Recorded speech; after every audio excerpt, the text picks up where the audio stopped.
Minęło 10 dni, jedziemy tą samą trasą, Wola Ducka Wiązowna i zobaczymy, tym razem troszkę wolniej, zrobimy sobie 5 razy time warp i zobaczymy, co się pozmieniało na budowie S17.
Osobiście zajęło mi to koszmarnie dużo czasu, około 2 razy dłużej niż jakbym jechał objazdem.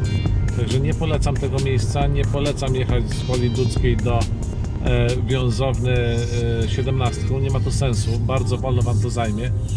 Jak macie oczywiście duży jakiś pojazd, no to wiadomo, że tak, natomiast małymi objeżdżajcie przez Wolę Karczeską, przez Gliniankę, przez Trójmiasto nasze tutaj lokalne, ale na pewno nie jedziecie tamtędy, także jest bardzo długo, prace postępują, porównajcie sobie z poprzednim filmikiem, co zrobili w ciągu 10 dni, trochę się pozmieniało, także zobaczcie i następny filmik za 10 dni, zobaczymy jaki progres. Trzymajcie się.